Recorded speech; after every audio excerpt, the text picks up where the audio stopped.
Business leaders frequently use the words creativity and innovation without understanding the difference between both of them. Creativity is not necessarily innovation, but there is no innovation without creativity. Hi, my name is Roshan Suhail, founder and lead trainer at Speak India. And once again, I am here to Roshanize your world. Ashwini is the vice president at an IT company. One day he calls a brainstorming meeting where the attendees come up with a dozen of ideas.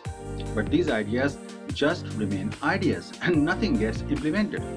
You can say that the company has got creative people, but it's not an innovative company, because their creativity doesn't translate into any product advantage or an innovative breakthrough. If you are a business leader who wishes to build an innovative organization, you need to promote creativity at every level in your organization. Today, I'm going to share 5 powerful ideas that will help you develop a culture of creativity and innovation. Number 1, dare to fail. In order to be creative and innovative, you have to be willing to take risk and fail, because failure is a part of success. Tom Watson, the founder of IBM, once said that the way to accelerate your success is to develop your failure rate.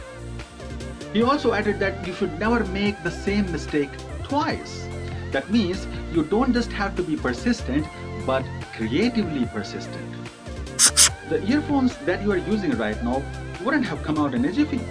I'm sure the guys behind them must have produced hundreds of ideas, but only one of them later transformed into an innovation. Sometimes when you think that you have produced a product that is supremely creative, the market can surprise you. New Coke, Sony Vitamax, smokeless cigarettes, Microsoft Bob and Pepsi AM were all creative products backed by corporate giants. But the buyers simply turned them down. Number 2, allow deviations from norms. In the early 90s, the staff at a Santa Monica Starbucks created a new drink and proposed it to the headquarters, where it was ultimately rejected. Later, the staff created another new drink, the Frappuccino, and the executives asked them to quietly sell it to local customers. The drink became popular, and once its value was proven, the management took the idea countrywide. The Frappuccino turned out to be one of Starbucks' most popular and profitable drinks. According to Howard Behar, the then vice president of sales and operations, it happened because someone was allowed and even encouraged to experiment with new products that were different from the company's core product line. Number 3, empower people to develop versions of what could be. Great things don't happen at businesses because too often business leaders settle for good things. You see, the internet wouldn't have happened if the scientists had settled for phone lines. The smartphones would never have existed if the innovators had settled for push-button phones. Google is a strong supporter of creativity in workplace. It has a program that they call 20% program. It gives developers freedom to spend 20% of their time on any creative project of their own. This format has been emulated by several companies to develop creative strategies and grow new businesses. Number 4, create a safe and blame-free atmosphere. Promoting creativity involves repeated attempts, failures, and consistent action that may or may not lead to the desired results. Great business leaders not only reward their teams when they achieve, but also reward them even when they fail, because they know that creativity can only thrive in an enjoyable and supportive atmosphere. Though we should never make the same mistake twice, but an intelligent stumble should never be punished.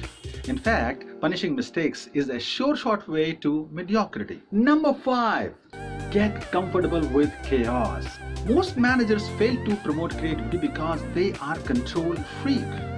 You cannot promote creativity in a controlled environment because creativity and control are diametrically opposite concepts. I find it strange when business leaders invest a huge amount of money in new initiatives but then tell their creative teams a lot of don'ts. If you want to promote creativity at your workplace, I would say just give your creative team what they need and simply get out of the way. You can still share your expectations, the objectives, but then try not to lead the discussions. simply disappear. Let them do it. And in order to experience what can possibly happen when creativity explodes at your workplace, you can invite me to conduct a one-day workshop, Break Free, and see how it leads to some amazingly creative ideas. See you soon.